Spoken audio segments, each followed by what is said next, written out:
பெரிய மாடு வருதான், இவர் பேண்ட் பாக்கெட்டில் புல்லுக்கட்டு வச்சுருந்தாங்க. புல்லுக்கட்டுனா என்னன்னு தெரியுமா இவங்களுக்கு? நம்ம புல்லுக்கட்டோட வாழ்ந்து கட்டு புல்லு கட்டுனா பணம் ரெண்டு தான் தெரியும். இப்போது புதிய அறிமுகம் ஆச்சி ஹோட்டல் சாம்பார் 50 கிராம் ரூபாய் 20 மட்டுமே.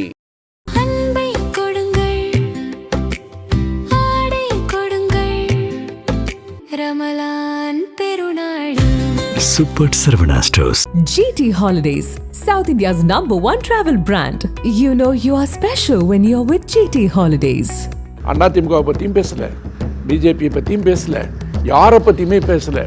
நேராக இறங்கி வந்து வாந்தி எடுத்த மாதிரி Stalin sir, CM sir, CM sir, Stalin sir, நீ நானும் தான் சார் எதிரி சார், நீ எதிரி சார், நான் எதிரி சார். தொண்டை மேலே கை வச்சா என் மேலே வச்ச மாதிரி, நான் சும்மா இருக்க மாட்டேன். அப்படி தான் சொல்லி நம்ம கேள்விப்பட்டோம். திமுக முதல்வர் இவங்க சம்பந்தப்பட்ட ஆளுங்கள்லாம் பழைய வரலாறுலாம் தம்பிக்கு தெரிய வாய்ப்பில்லை. இந்திரா காந்தி கல்லறையிலேருந்து எழுப்பி கேட்டால் சொல்லுவாங்க. டிவிக்கு ஆட்சி பண்ணதுக்கப்புறம் ஒரு கிராமம் விடாமல் நான் எங்கேயும் வரமாட்டேன், உங்களை பார்க்க மாட்டேன்டா, நீங்களா வந்து போட்டால் போடு.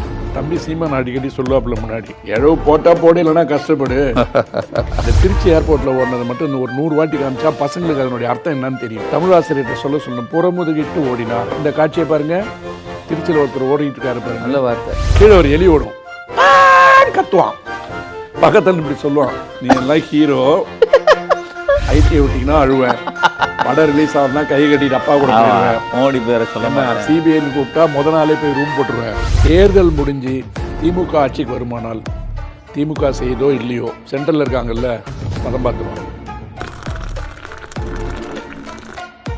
வணக்கம். மீண்டும் மீண்டும் கரூர் சம்பவம் தான் நம்மளை பேச வைக்குது.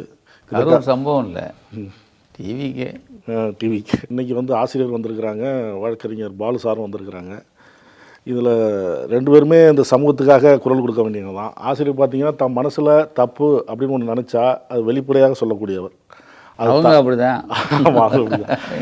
அதோட மட்டும் இல்லை, அதோடு மட்டும் இல்லை, அந்த தவறுகளுக்கான ஆதாரத்தை தேடி தேடி அலைஞ்சு அதை வெளிக்கொண்டாந்து அந்த நீதி வர வரைக்கும் விட மாட்டார். இதற்காக அவர் சந்தித்த தனிப்பட்ட இழப்புகளும் ஏராளம், அதான வழி வந்து இன்னும் தீரக்கூடியது அல்ல. அதே போல் பொருளாதார இழப்புகளும் அதிகம். சாரும் அப்படி தான். இந்த மண்ணுக்காகவும் தமிழ் மொழிக்காகவும் எப்பவும் குரல் கொடுப்பேன், அதில் எந்த சமரசமும் செய்ய மாட்டேன் என்பார். இப்போ சார்ட்ட இருந்து தான் ஆரம்பிக்கிறோம். கரூர் சம்பவம் சார் அண்ணன் சொல்கிற மாதிரி டிவிகே சம்பவம், 41 பேர் உயிர்ந்தது, இன்னும் யாருமே அதை மறக்கலை. இப்போ அதில் வந்து தலைவர், அந்த கட்சியோட தலைவர் வரதுக்கு காலதாமதமானது. அங்கே அந்த கட்சியினர் வந்து சில ஏற்பாடுகள் சரியாக பண்ணலை அப்படிங்கிற குற்றச்சாட்டு எல்லோரும் சொன்னது தான்.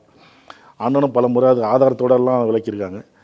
இப்போ சமீபத்தில் நடந்த வேலூர் கூட்டத்தில் அவர் பேசுகிறாரு, இந்த சம்பவத்தை குறிப்பிட்டு பேசும்போது பழி போடுறீங்க அப்படின்னு முதலமைச்சரை பார்த்தே சொல்கிறார். நண்பர்னு சொல்கிறாரு எல்லாத்தையும் முதலமைச்சர். அப்படி நண்பராக இருந்தால் நீ ஏன் பழி போடுறீங்கன்னு சொல்கிறார். இது எந்த நம்பிக்கையில் அவருடைய பேசுகிறார்? மக்கள் மறந்துட்டாங்க, மறந்து போயிட்டாங்க அப்படிங்கிற நம்பிக்கை இல்லையா? இல்லை இங்கே தமிழ்நாடு அரசு வழக்கெல்லாம் எதுவும் போடலை அப்படிங்கிற நம்பிக்கை இல்லையா? எந்த திறன் அவர் இந்த மாதிரி பேச வைக்குது? அதாவது மாண்புமிகு முதல்வர் அவருக்கு நிறைய வாட்டி சொல்லிட்டேன் நான், ரொம்ப நாகரிகமாக இருந்தீங்கன்னா அது சமயத்தில் அநாகரிகமாக முடிஞ்சிடுன்ட்டு. இந்த பகைவர்க்கும் அருள்வாய் நன்னெஞ்சேன்னு சொல்லுவாங்க. அந்த மாதிரி வந்து ஒரு மனோநிலையில் வந்து முதல்வர் போயிட்டுருக்கும்போது விக்கிரவாண்டி கூட்டத்தில் நம்ம நிகழ்ச்சியில் தான் நான் முதல்ல பதிவு பண்ணேன். எதுலேயும் வந்து சரியாக இல்லைன்னு சொல்லணுன்னா தமிழக வெற்றிக்கழகம்னு இது மாறிடும் அப்படின்னு நம்ம பதிவு பண்ணியிருப்போம். இப்போ அது என்ன ஆகுதுன்னா தற்குறி வெட்டி கழகம்னு நிறைய பேர் சொல்ல ஆரம்பிச்சிருக்காங்க. இப்படி கடுமையான வார்த்தைகளில் சொல்கிறதுக்கு காரணம் வந்து என்னன்னு பார்த்தீங்கன்னா, எந்த விதமான சம்பந்தமும் தொடர்பும் இல்லாமல் ஸ்டாலின் சார், நான் இங்கே தான் சார் உட்காந்துருப்பேன், வாங்க சார் என்னை தொட்டு பாருங்க சார் அப்படின்னு சொல்லிட்டு இந்த பேச்சு வழக்கில் பேசுவாங்கள்ல சின்ன பசங்க, ஏய் மச்சான் எனக்கு அவனை பார்த்தா காண்டா இருக்கும்பா, இந்த மொழியெல்லாம் விஜய் வாயில் வருது. அவங்களுக்கெல்லாம் நம்மளை பார்த்தா காண்டா இருக்குது, அதனால் ஒரு கெத்தா, அந்த மொழியை கேட்கும்போதே நமக்கு வந்து இவருக்கும் அரசியலுக்கும் சம்பந்தம் இல்லை. அடுத்தது ரொம்ப ஒரு அவமானகரமான நுழைவுன்னு நான் பார்க்குறேன். அதாவது சினிமாவில் வர யாராக இருந்தாலும் தமிழ்நாட்டில் வந்து கொஞ்சம் 4 வசனம் பேசினா ஏமாத்திடலாண்டு கொஞ்சம் பேர் ஒதுங்கிட்டாங்க, கொஞ்சம் பேர் பாடம் கற்றுக்கிட்டாங்க. சிவாஜியாலே ஜெயிக்க முடியல. ஆனால் அவர் என்ன தெளிவாக நம்புகிறாருன்னா, நான் நடந்தால் சிஎம் உட்காந்தா பிஎம்ங்கிறார். அதனுடைய தொடக்கம் தான் வந்து விக்கிரவாண்டியில் தொடங்கி இந்த கரூர் சம்பவம் வந்து நீங்கள் தொடங்குனீங்க, நான் அதுக்கு முன்னாடி தூக்கிட்டேன்.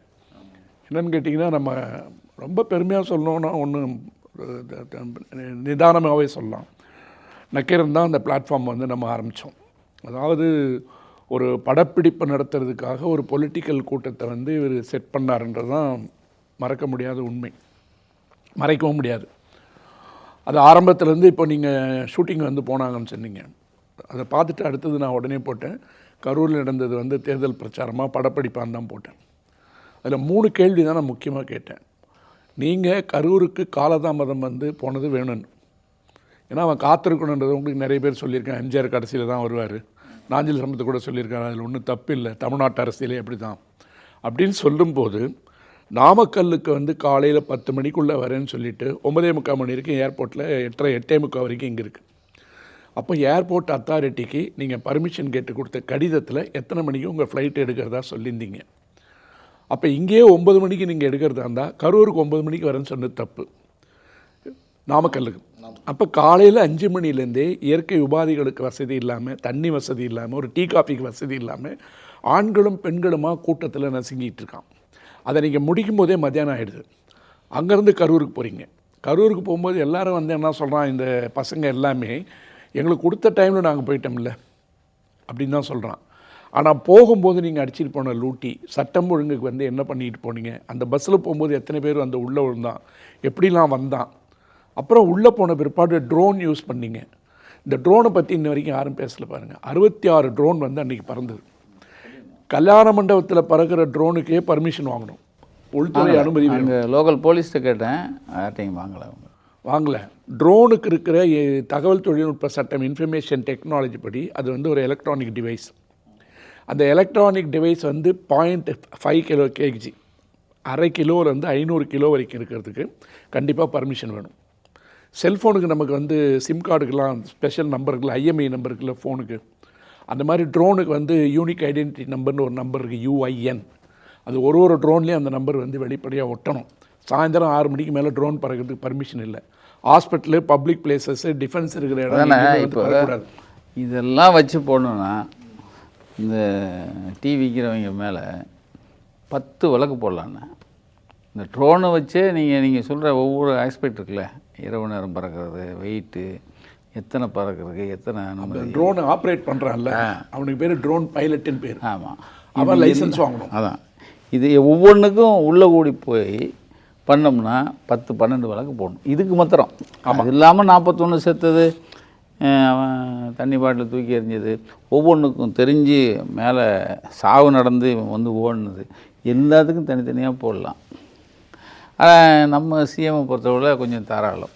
அவர் வந்து நான் சொன்ன மாதிரி தான் ரொம்ப நாகரிகமாக. நான் வந்து அதில் எனக்கு உடன்பாடு கிடையாது. நான் அவர்கிட்டே சொன்னேன், எனக்கு வந்து பஸ்ஸையாவது தூக்கி வச்சுருக்கலாமே அப்படின்னு. அது ஒரு சிரிச்சு போயிட்டாங்கன்னு வச்சுங்க. அது பெருந்தன்மை. அதாவது நான் சொல்கிறேன், அவங்க பெருந்தன்மையாக நினச்சிக்கிட்டாங்க. ஆனால் உண்மையிலே அவனை தூக்கி உள்ளே வச்சுருக்கணும். அதே நீங்கள் சொல்ல என்ன பண்ணுறாங்கன்னு பார்த்தீங்கன்னா, நீங்கள் ஏதோ தனிப்பட்ட முறையில் சொல்கிறதான்னு நினைக்கிறாங்க. அதை நான் எப்படி சொல்ல வரேன்னா, 66 ட்ரோன் பறந்த ஷாட் இருக்குல்ல, அந்த பென் டிரைவ் எங்கே? தமிழ்நாடு போலீஸ் கையில் ஒரு 15 நாள் இருந்தது புலன் விசாரணை. அதை கைப்பற்றிடணும்.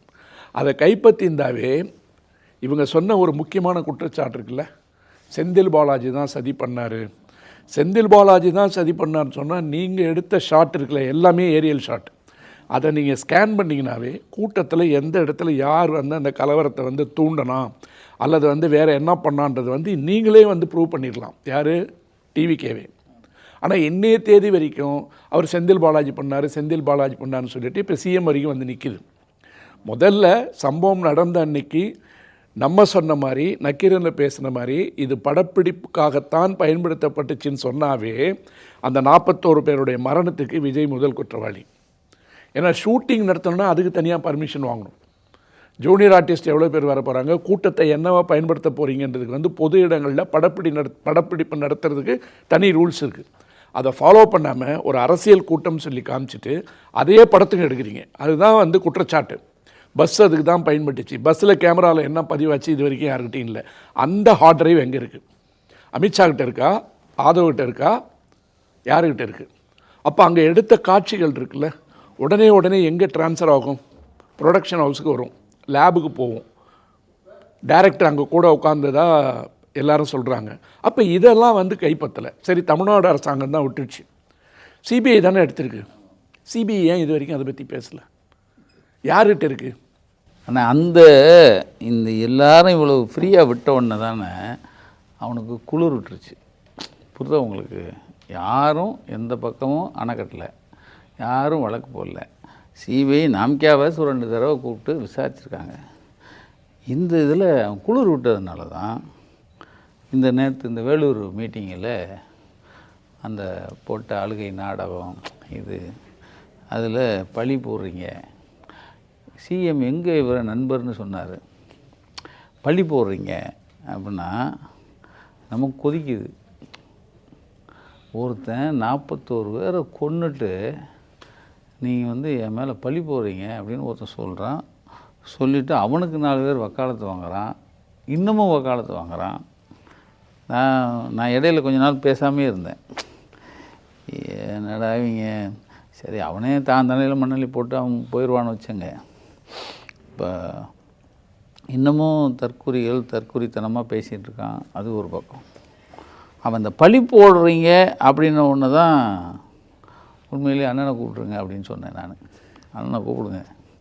ஏன்னா இவன் பழி போடுறாங்கன்னா அவன் என்ன நினைக்கிறான், இதை மறந்து கடந்து போயிடுவாங்க மக்கள். எப்படி மகாமகத்தை மறந்துட்ட மாதிரி இவங்க கடந்து போயிடுவாங்க அப்படின்னு அவன் நினைக்கிறான்.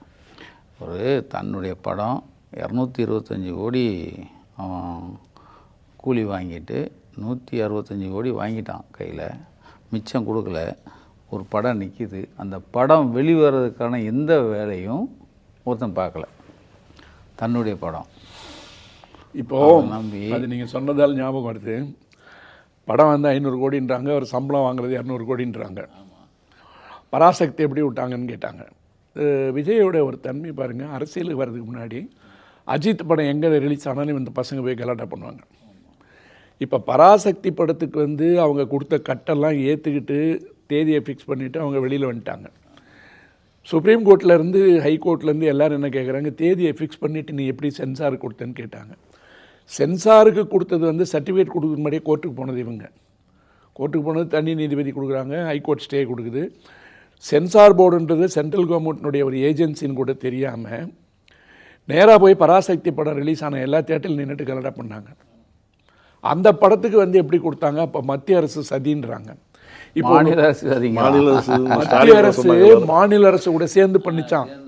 அதாவது இந்த சென்சார் போர்டு அதிகாரி தமிழர், அதனால் இவங்க 2 பேரும் ஒன்றா சேர்ந்துட்டாங்க. அது அவங்களுடைய பலமாக நினைக்கிறாங்கண்ணே. அதாவது தற்குறித்தனமாக.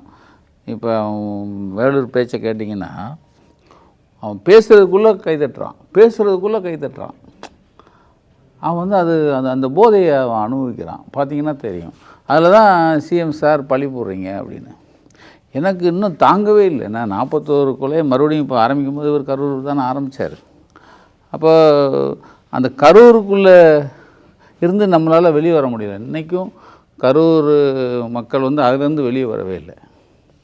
ஆனால் இவன் அந்த பழியை தான் மேலே போடப்பட்டதை, தான் செஞ்சதை இன்னொருத்த மேலே பழி போட்டு அதை போயிடணும் அப்படின்னு ஒவ்வொரு மாநாடு இதை மீட்டிங்கு இதில் வந்து பேசி பார்க்குறான். ஆனால் அது அவன் கடந்து போயிடக்கூடாதுங்கிறதுக்காக தான் நம்ம இப்போ பேசுகிறது.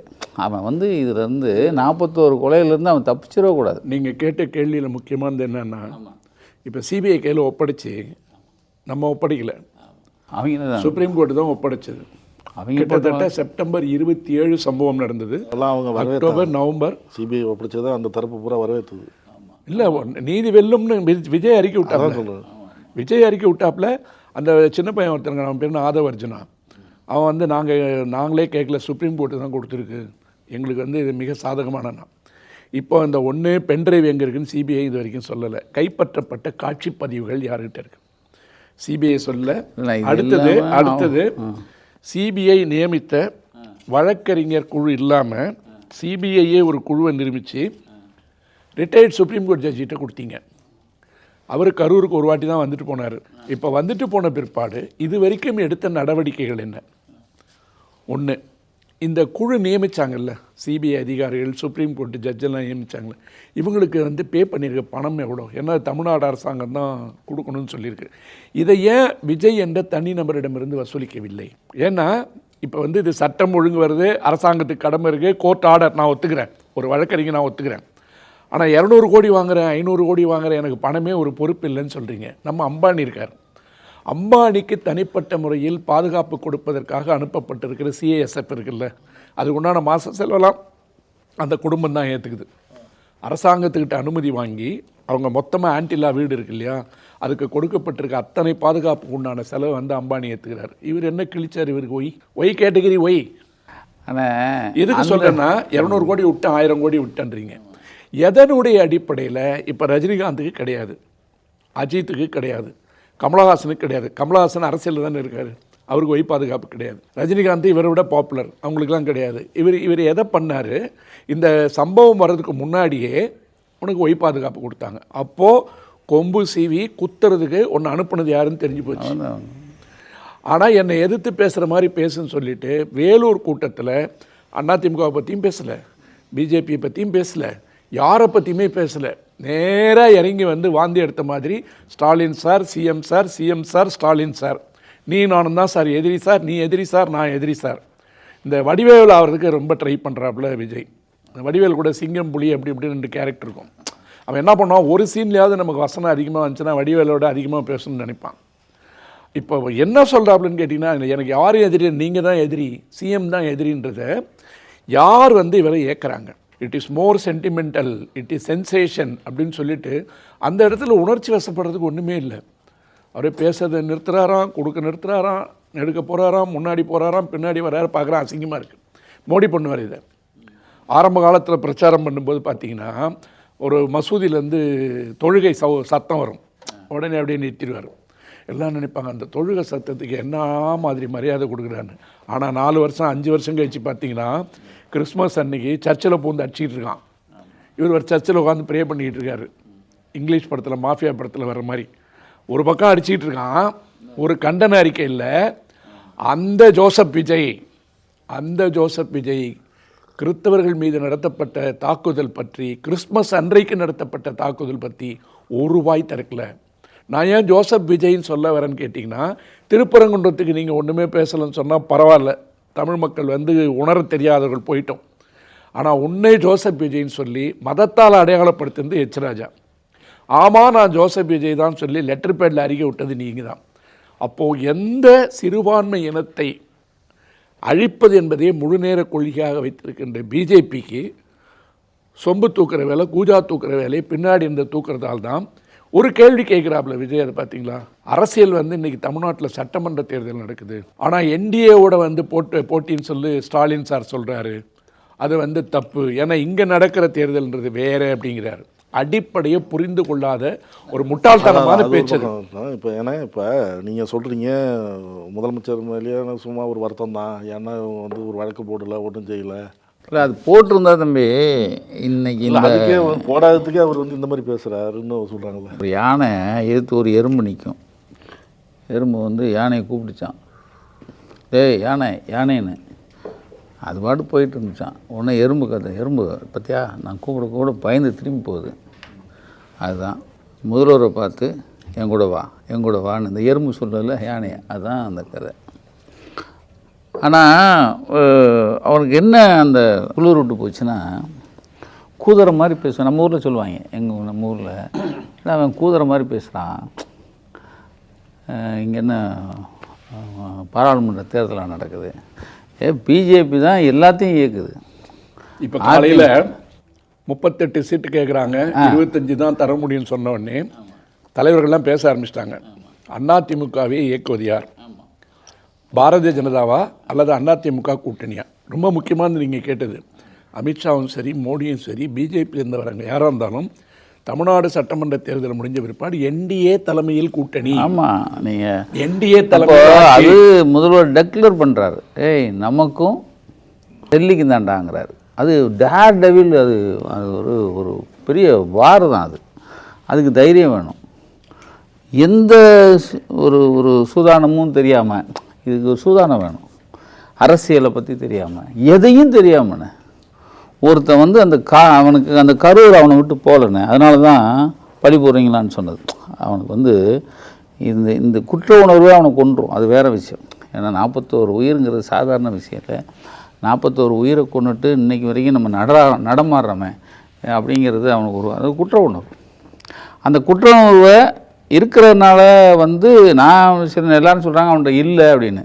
அது இருக்கிறனால தான் இப்போ பழி போட ஆரம்பிச்சிருக்கான். அதாவது என்னை மேலே பழி போடுறீங்க, அதுலேருந்து வெளியே வர முடியல அப்படின்னு சொல்லி. இப்போ நம்ம என்ன கேட்குறோம், இந்த ஒரு கதை ஒன்று குட்டி கதை சொன்னாங்க பாருங்களேன், புல்லுக்கட்டு. ஐயோ எனக்கெல்லாம் வெக்கணும். ஏன்னா இந்த காளை மாடு வளர்க்குறவங்க நிறைய பேர் நம்ம சூரியும் காளை வளர்க்குறவன் தான். அவங்க கூட இருக்கிற ஒரு தம்பி சவுந்தர்னு இருக்கான், அவன் இந்த காளை வளர்க்குறவன் தான். அந்த பிள்ளை இந்த இப்போ ஜூலின்னு ஒரு பிள்ளை நல்லா கேட்டுச்சு, செருப்பால் அடித்த மாதிரி ஏன்னே அது அழகாக கேட்டுச்சுனேன். அந்த பொண்ணை போய் தனிப்பட்ட முறையில் தாக்குதல் அவங்க அதான் அவங்க எல்லாரும் என்ன இப்போ இவங்க எல்லாம் அந்த பொண்ணு மாத்திரம் இவங்க எல்லார் மேலேயும் ஒரு வழக்கை போட்டு அவங்க எல்லாரையும் வந்து சட்டையை உரிச்சணும், டவுசரை கழட்டிட்டா தெரியும். அந்த வேலையை வந்து குறைந்தபட்சம் போலீஸாக பண்ணணும். ஏன்னா அவனுடைய ஒரே பலம் என்ன நினைக்கிறான், நம்மளை எதிர்த்து பேசுகிறவனை அசிங்கப்படுத்திடணும். அது ஒன்று தான். ஆனால் அந்த பிள்ளை நல்லா கிடச்சி, நாங்கள் போராடி வாங்கினதையா, இன்னும் அது போராடுறதுக்கு எங்களுக்கு திராணி கிடையாது, நீ 50 500 ஆக்கிறாத. அது வார்த்தை பெரிய விஷயம். என்ன 50 500 ஆக்கிறனா உன் சல்லிப்பயிலாக இருக்கான் பூரான், அவன் பூரான் பைக்கில் எவனாவது ஒரு பெரிய மாடு வருதான், இவர் பேண்ட் பாக்கெட்டில் புல்லுக்கட்டு வச்சுருந்தானான். புல்லுக்கட்டுனா என்னன்னு தெரியுமா அவங்களுக்கு? நம்ம புல்லுக்கட்டோட வாழ்ந்து கட்டு புல்லு கட்டுனா பணம் ரெண்டு தான் தெரியும். புல்லு தெரியும், கட்டு தெரியும். ஓ இப்போ நான் இந்த ஆங்கிள் யோசிக்கவே இல்லை. 2 புல்லு கட்டுனா அதை எடுத்து இப்படி காட்டினோடனே அது பசியில் இருந்துச்சான். எல்லாரும் ஆச்சரியப்பட்டாங்களாம். தூக்கி எரிஞ்சிச்சுன்னா நீங்கள் வந்து எங்கே போய் விழணும், நீங்கள் பனையூரில் தூக்கி கொண்டு அங்கே கொண்டு மிதிச்சில்ல போடும். நீங்கள் அவன் வளர்த்தவனே காலை வருது அடக்க முடியல அப்படி சிலிம்பிட்டு நிற்கிறேன், அவன் மாட்டுக்காரனை கிட்ட போய் அஞ்சுவான், கொஞ்ச நேரம் ஓட விட்டு பின்னாடி ஓடுவான். பார்த்துங்களா? அப்படி இருக்கிற காளையை இந்த மூதேவி புல்லுக்கட்டை கொடுத்து அடக்கணுங்கிறான். நீங்கள் என்ன அலங்காநல்லூர் இவெல்லாம் போனான்னு வச்சுங்களேன் கொண்டே விடுவாங்க. படத்தில் நடிக்க மாட்டாங்க, கிராஃபிக்ஸில் மாடு வச்சுப்பாங்க. கிராஃபிக்ஸில் மாடு வச்சு நிஜமான காளைகள் பயன்படுத்தப்படவில்லைன்னு அடியில் வேற போடணும். அதிலே பழகினது இந்த புலின்னா புலி வந்து கிராஃபிக்ஸ். நீங்கள் புல்லு கட்டணுன்னு நீங்கள் சொன்னது இல்லை அது எதுக்கு சொல்கிறேன்னா, தமிழ்நாடு அரசாங்கம் தான் பழி போடுதுன்னு வச்சிங்க. புஷி ஆனந்த் பக்கத்துலேயே தானே இருக்கார். அவரை கூப்பிட்டு இந்த பாண்டிச்சேரியில் அந்த ஐபிஎஸ் ஆஃபீஸர் போலீஸ் அம்மா திட்டுச்சு, அது என்னன்னு சொல்லி கேட்கணும். Lady police SP. ஆமாம், எஸ்பி வந்து என்ன சொன்னிச்சு, நீங்கள் எங்கள் கரூரில் கொண்டு வந்த கதையெல்லாம் எங்களுக்கு தெரியுண்டா, ஒழுங்காக லைனில் போங்கன்னுச்சு. வாயே பேசலை. அப்படி சொன்னதுக்காக அந்த அம்மாவுக்கு பாண்டிச்சேரியில் அவ்வளோ பாராட்டு.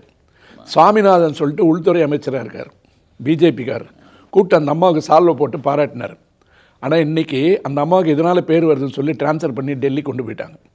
போகும்போது எனக்கு பாண்டிச்சேரி விட்டு போகிறதுக்கு மனசு இல்லைன்னு சொன்னிச்சு. திமுக தான் பழி போட்டுச்சு. ஹரியானாலேருந்து வந்த ஒரு போலீஸ் ஆஃபீஸர் எப்படி சொல்ல முடியும் கரூரில் கொண்டு வந்த பாவிங்கடா நீங்கன்னு? இது யதார்த்தம். அதாவது இவங்க என்ன நினச்சிக்கிறாங்கன்னு கேட்டிங்கன்னா, அந்த பணத்து மேலே ஏன்னா சேர்ந்த இடம் அந்த மாதிரி யார் ட்ரெயின் பண்ணுறாங்களோ அந்த மாதிரி. ஏன்னா இவர் வந்து நடிக்கிறவர், இயக்குனர் டெல்லியில் இருக்கார். நீங்கள் தமிழிசையோடைய ஸ்டேட்மெண்ட் மட்டும் பாருங்கள், பின்னாடி யார் இருக்காங்கன்னு தெரியும்.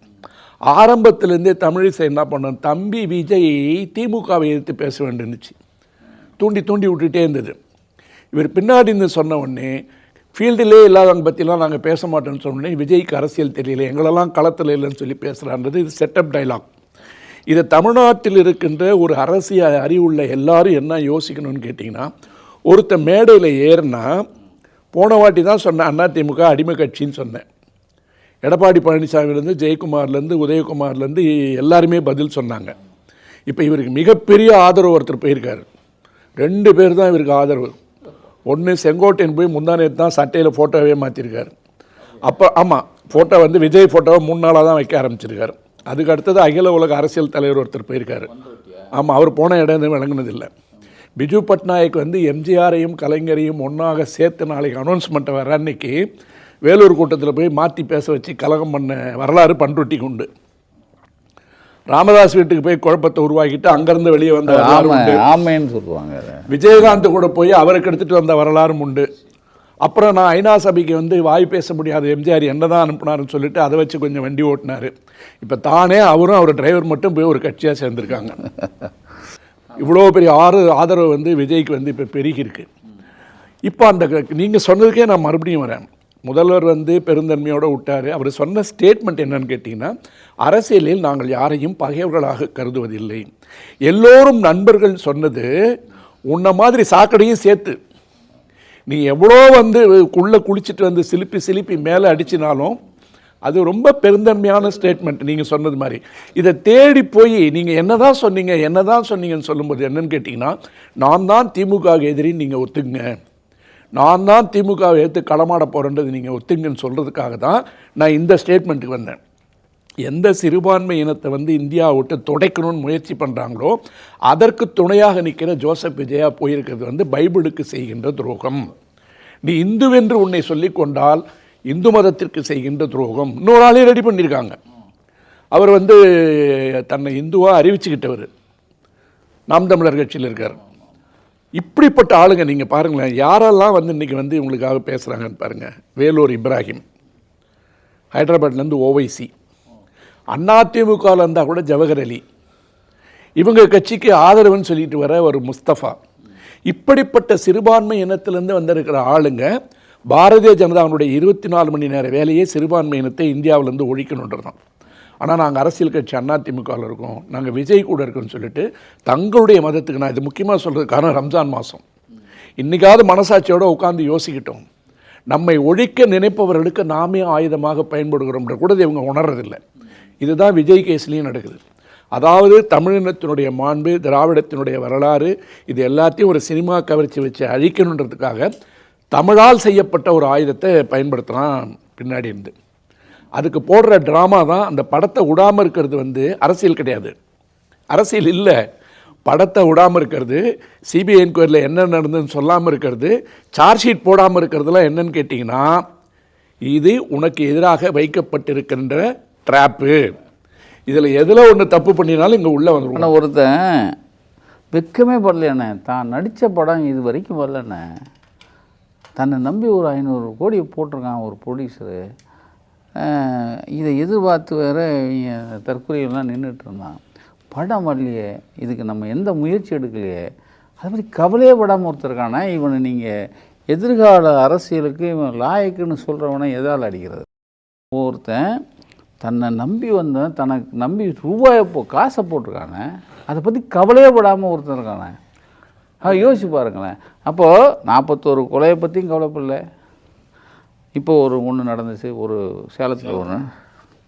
குறைந்தபட்சம் நீங்கள் வந்து ஒரு ஆஹா நம்ம கூட இருக்கிறவன் செத்து போகிறானே சேலத்தில், அதுக்கு என்ன சொல்கிறான் பாருங்கள், நீங்கள் என்னையை திட்டினா மக்களை திட்டின மாதிரி. அதான் கேட்க, இப்போ நீங்கள் ஒவ்வொன்றுமே இப்படி சொல்லும்போது நாங்கள் ரத்தம் சதையும் மாதிரி நானும் மக்களும் இருக்கோம், நீங்கள் வந்து ஒவ்வொன்றும் திட்டுறது என்ன திட்டுறதெல்லாம் மக்களை திட்டுறீங்க. எதால் அடிக்கிறதுன்னு அவனை. ஆனால் முன்னாடி இப்போ உதாரணத்துக்கு என்ன சொல்லுவாங்க, என் தொண்டை மேலே கை வச்சா என் மேலே வச்ச மாதிரி நான் சும்மா இருக்க மாட்டேன், அப்படி தான் சொல்லி நம்ம கேள்விப்பட்டிருக்கோம். தலைவர்களும் அதான் சொல்லுவாங்க. அது காமராஜர்லேருந்து, அண்ணாலேருந்து, கலைஞர்லேருந்து, தளபதியிலேருந்து, தம்பி உதயாவிலேருந்தே, உதயாவே ஒரு மீட்டிங்கில் சொன்னார், நீங்கள் என் தொண்டர் மேலே கை வைக்காதீங்க, அது வந்து எங்களுக்கு பண்ணுற மாதிரி அப்படின்னு சொல்லியிருக்காரு. இவன் சொல்கிறான், நீ என் மேலே வச்சா அவங்க மேலே வச்ச மாதிரி. எனக்கு என்ன அவதூறு பேசுனீங்கன்னா இது வந்து ஹிட்லர் பாணி இல்லையானே. ஹிட்லர்லாம் தாண்டி, ஹிட்லர் வந்து ஹிட்லர் தாண்டி, ஹிட்லர் வந்து 2-3 விஷயத்தில் நல்லவன். அது பார்த்தீங்களா இப்படி கை ஹிட்லர் இப்படிங்க, இது ஆர்எஸ்எஸ் வணக்கம். ஓ இந்து ஒன்றா அப்படி இருக்கும். அது அந்த சினிமாவில் மேடையில் ஏறும்போது பார்த்தீங்கன்னா மரியாதை கொடுக்குற மாதிரி கொடுப்பாங்க, ஒரு அவங்கள தடுக்கிற மாதிரி தடுப்பாங்க அப்படின்னு. நான் அதுக்கே சொல்லுவேன், வேரோட புட்டிங்கி எரிய வேண்டிய வந்து தமிழக அரசியலில் இவன் ஒருத்தன் தானே, மற்றவனை எல்லாரையும் விட்டுடலாம். அதுக்கு இப்போ அதுக்கு அடிப்படை காரணமே என்னன்னு கேட்டிங்கன்னா, இவ்வளோ தெனாட்டலோட அரசியலில் நுழையும் போதே இவ்வளோ அநாகரிகமாக ஒரு கேவலமான ஒரு அரசியல் இது வரைக்கும் யாருமே பண்ணதில்லை. நிறைய பேர் வந்திருக்காங்க, போயிட்டாங்க. சில குடும்பங்கள், சில பெண்கள், இந்த முதிர்ச்சி இல்லாத சின்ன பசங்கள்லாம் பேசிகிட்டே இருப்பான் பாருங்க. இப்போ எனக்கு கடவுள் அவரை பார்த்துட்டு நான் செத்து போயிடுவேன்றான் ஒருத்தன். ஒரு அம்மா சொல்லுது என் புருஷனுக்கு விஷம் வச்சு அவங்க மேலே நமக்கு கோபமே இல்லைண்ணே. அவங்க மேலே என் மேலே எனக்கு பாவம் தான் வருது. ஏன்னா பரிதாபமாக இருக்கு, எனக்கு பரிதாபப்படணும். ஏன்னா அவனை உருவாக்குற இவன் அடித்தா தானே நமக்கு, இவனை அடிக்கணும். அந்த மாதிரி ஆட்களை நீங்கள் வந்து என்கரேஜ் பண்ணுறத இவனை தான் அடிக்கணும். பொது மேடைகளில் அந்த விவாதத்தில் பங்கேற்கிறாங்கல்ல தாவேகா சார்பாக, அவங்க பேசும்பொழுது அந்த கரூர் சம்பவமாக இருக்கட்டும், இப்போ நீங்கள் இப்போ சார் சொன்னாங்கல்ல, இப்போ எல்லோரும் வராங்க, அவங்களே வரும்போது அவங்களே சமாதானம் பண்ணும்போது நடுவில் நீ யார் பேசுகிறது அப்படின்னு ஒரு வாதம் வைக்கிறாங்க. அந்த எதிர்த்தரப்பு சேலத்தில் ஒரு பையன், ஒரு பேர் அந்த குடும்பமே ஏற்றுக்குது. ஆமாம் ஆமாம். சேலத்தில் ஒரு பையன் இறந்து போயிட்டான்ல. ஆமாம். வட இந்தியா இவங்க கண்டுக்கவே இல்லை. அந்த குடும்பம் வந்து நாங்கள் பாடியை வாங்க மாட்டோம்னு சொல்லி கராட்டா பண்ண பிற்பாடு 5 லட்ச ரூபா கொடுத்தாங்க. நீ 200 கோடி சம்பளம். அந்த 20 லட்ச ரூபாங்கிற ஒரு விஷயம் தம்பி, நீங்கள் அந்த 20 லட்ச ரூபாங்கிறது அது அவங்க கொடுக்கட்டும் கொடுக்காம கூடாது. இல்லை, அது அவங்க சொல்கிறது நான் அவங்களே பேசாமல் இருக்கும், மற்றவன் ஏன் பேசல? அவங்க பேச மாட்டாங்களா? நீங்கள் வாழ்நாள் பூரா நான் படிப்பை சொல்லித்தரேன். அது வந்து நீங்கள் உங்கள் அகராதியில் பார்த்தா அது என்ன விட்னஸ் டேம்பரிங் பாங்க இல்லைண்ணே? ஆமாம், அதான் டேம்பரிங் இல்லை, விலைக்கு வாங்குறது தான். விலைக்கு வாங்குறது தானே அது. இப்போது இவங்களுக்கு ஒரு 20 அது. ஆனால் யாரும் கண்டுக்கல. அந்த அதில் தான் இவன் குளிர் விட்டுருச்சு. அதாவது நம்ம என்ன செஞ்சாலும் யாரும் கண்டுக்கல. அதான் ராஜவேல், இப்போ சார் சொல்கிறது கரெக்ட். அது ஏன்னா நீ இப்போ வந்து 20 லட்சம் கொடுத்த, அரசாங்கம் கொடுத்தது கொடுக்கலன்னு வச்சிங்களேன், நீ நஷ்டீடு கொடுக்கல, சட்டம் ஒழுங்கு நீங்கள் சரியாக காப்பாற்றலன்னு சொல்லிடுவாங்க. ஆமாம். இவ்வளோ பணம் முடிஞ்ச பிற்பாடு இந்த விசாரணையில் அவங்கெல்லாம் என்ன ஸ்டேட்மெண்ட் கொடுத்துருக்காங்க, எந்த இடத்துக்கு அவங்க போனாங்க, எப்படி நசுங்கினாங்க, டிரான்ஸ்ஃபார்மர் மேலே எப்படி ஏறினா, இப்போ எலக்ட்ரிசிட்டி ஒயர் போகுதில்ல, அது வந்து கரண்ட் வந்து பாஞ்சதுன்னா செத்து போயிடுவாங்க, ஆகவே கரண்ட்டை கட் பண்ணுங்கன்னு சொல்லிட்டு நாகூர்லேருந்து எல்லா ஊர்லேயும் அவங்க மாவட்ட செயலாளர் தான் கடிதம் கொடுக்குறான் போலீஸுக்கு, கரண்ட்டை கட் பண்ணுங்க. ஆமாம், ஏன்னா எங்கள் பசங்களை வந்து செத்துருவான். ஆமாம். ஆனால் இப்போ என்ன சொல்கிறாங்கன்னு கேட்டிங்கன்னா, டிரான்ஸ்ஃபார்மர்லேருந்து அங்கேருந்து இங்கேருந்தெல்லாம் வந்தது வந்து சதி. அதனால தான் நான் தொடர்ந்து கேட்குறேன், நீ எடுத்த ட்ரோன் ஷாட் எங்கே? ஆமாம். நீ பஸ்ஸுலேருந்து எடுத்த ஷாட் எங்கே? அந்த பென்ட்ரைவை கொண்டு வந்து போடு. அது இனிமேல் எங்கண்ணே? நீங்கள் ஒரு ஆள் பாலனை ஒருத்தர் தானே கேட்குறாரு, வேறு எவ்வளோ இருக்காது? அமித்ஷா கிட்ட இருக்காது. அதானே, யார் கேட்க ஆள். அதனால தான் அமித்ஷா பற்றி வாய் திறக்க மாட்டார், பிஜேபி பற்றி வாய் திறக்க மாட்டார். ஆனால் அதிமுக ஸ்ட்ரெயிட்டாக சிஎம் தான், நேராக சிஎம் சார். அப்புறம் தான் நம்ம கேட்டோம், நீங்கள் ஆண்டுட்டு இருக்கீங்க, அப்புறம் வேற கேட்குறது. சரி, அப்போ இது கேட்க வேண்டியதானே?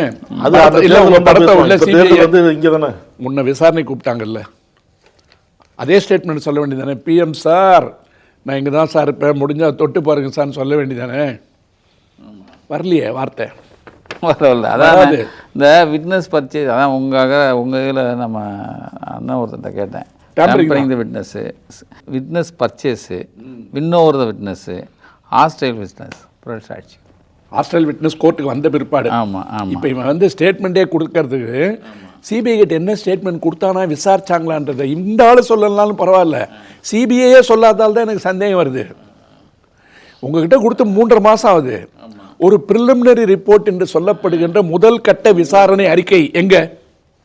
சுப்ரீம் கோர்ட்டுக்கும் கொடுக்கல, தமிழ்நாட்டு மக்களுக்கும் சொல்லலை. என்ன நீங்கள் இது வரைக்கும் விசாரிச்சிருக்கீங்கன்னு சொல்ல, கரூருக்கு வந்து ஒரு நாள் டீ குடிச்சிட்டு போனாங்க, எவ்வளோ செலவாச்சுன்னு சொல்ல. இதெல்லாம் தமிழ்நாடு அரசாங்கம் ஏன் நான் வந்து கேட்குறேன்னு கேட்டிங்கன்னா, இப்படிலாம் செலவாயிட்டுருக்கு. இப்போ ஒய் கேட்டகரியில் ஒரு மாதத்துக்கு இவருக்கு எவ்வளோ செலவு பண்ணு சென்ட்ரல் கவர்மெண்ட், என்ன யார் கொடுக்குறா அந்த பணத்தை? இல்லை விஜய்கிட்ட வாங்குறது சொல்லுங்கள், வாயை மூடிப்போம், தப்பில்லை. ஏன்னா அம்பானி கொடுக்குறாங்க. ஒரு தனிப்பட்ட நபருக்கு நீ பாதுகாப்பு கொடுக்கும்போது இவரை விட முக்கியமான ஆளுங்க இருக்காங்க தமிழ்நாட்டில். அரசியல் இருக்க கமல் இருக்கார், இருக்காங்க. அப்போ அவரோட வயசானவரா? இல்லை, அவன் எல்லாரையும் கிண்டல் அடிக்கிறான்னு பார்த்தீங்களாண்ணா? அந்த கிண்டல்ன்றது வந்து சீமானை கூட கிண்டல் அடிக்கிறாப்புல. எல்லாரும் அது சீமான் பதில் சொல்லட்டும். ஏன்னா சீமானும் இந்த வேலையை பார்க்குறதால தான் நான் வந்து சப்போர்ட் பண்ணுறது இல்லை. இடையில வந்து எல்லாரும் ஆமாம், இடையில வந்து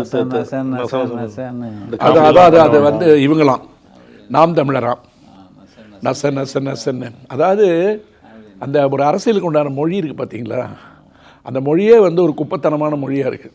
ஆனால் இந்த நம்ம ஊரில் பழமொழி முன்னாடியே ஒருக்க சொல்லியிருக்கேன், இந்த கிண்ணத்துக்கு ஈயம் பூச தெரியாதவன் நான் வந்து அண்டா ஊசி தரேன்டா அப்படின்னு சொல்லி வாங்குவானா. அது மாதிரி இவன் வந்து நம்ம இப்போ ஊர்களுக்கு போனோன்னே மதுரையில் ஒரு பெரிய பிஜேபி தலைவர், என் தம்பி என்னுடைய ரிப்போர்ட்டர் அண்ணல். அப்போ பேசிகிட்டு இருக்கும்போது சொன்னாராம், நான் வாழ்க்கையில் கலைஞர் பீரியடில் நான் அரசியல் பண்ணியிருக்கேன். அவர் வேகத்தை எங்களால் அப்பயே எங்களால் எந்த வேகம் பண்ணுறாரு அப்படின்னு யோசிப்போம். ஆனால் இப்போ அதை விட 10 மடங்கு வேகமாக போயிட்டுருக்காங்க ஆட்சியாளர் சொல்கிறார். அதாவது அவ்வளோ வேகமாக போகிறாங்க. என்னால் இதை எப்படி நீங்கள் நாங்கள் மீட்டெடுக்க போகிறோம், இதுலேருந்து தாண்டி போனது. இப்போ ஒருத்தன் 100, 40, 80 கிலோமீட்டர் வேகத்தில் போயிட்டுருக்கான்னா நீங்கள் 100 கிலோமீட்டர் போனால் தானே நீங்கள் அவனை அடிக்க முடியும். நீ இன்னும் 5 கிலோமீட்டருக்கு என்ன வரலையே. அப்போ இந்த வேகத்தில் போகிறவங்கள நான் உண்மையிலே நான் எங்கள் தலைமையிட்டையும் சொல்லிட்டேன், கூட இருக்கிற சகோதரர்கள்ட்டையும் சொல்லிட்டேன், இவங்க போகிற வேகம், ஏன்னா அந்த வேகத்தை நம்மளால் எப்படி அடிக்க போகிறோம் அப்படின்னு. எப்படின்னா இப்போ நீங்கள் அம்பத்தூரில் தானே இருக்கீங்க, இங்கேருந்து திருமலங்க போகிறதுக்குள்ளே பார்த்தீங்கன்னா நம்ம வண்டி ஒழுங்காக போயிட்டுருக்கோம். சரக்குன்னு அந்த பம்பரில் ஒருத்தன் விழுவான், ஒரு ஸ்விக்கிக்காரன் வருவான், அப்புறம் அந்த வீலிங் ஓடுறவன் வருவான்ல, முடியெல்லாம் ஒரு மாதிரி வெட்டிக்கிட்டு அப்படி நம்மக்கிட்ட அப்படி படுத்து காமிப்பான். இதுதான் தாவேக்கா. எந்த வண்டி ஒழுங்காக போயிட்டு இருந்தாலும் வீலிங் பண்ணுற வேலை. அது ஒழுங்காக போனால் அவர் சொல்லிட்டு ஆச்சரியப்படுறாரு.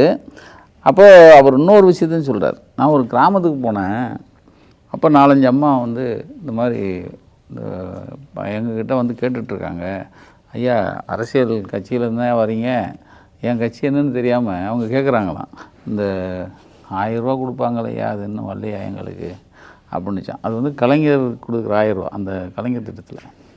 அப்போ அந்த பையங்க யூத்து 4 பேர் இருந்தவன் டக்குன்னு வரானா, வந்தவுடனே அம்மா உங்கள் பேரை சொல்லுங்கள், ஒரு ஆப் ஓப்பன் பண்ணுறான். அம்மா உங்கள் பேரை ஆட் பண்ணியாச்சு, சேர்த்தாச்சு, ஒரு ஸ்லிப்பு, இது உங்களுக்கு இனிமேல் மாதம் வந்துடும், நீங்கள் வரலைன்னா நான் இங்கே தான் இருப்பேன் என்கிட்ட கேளுங்க அப்படிங்கிறான்.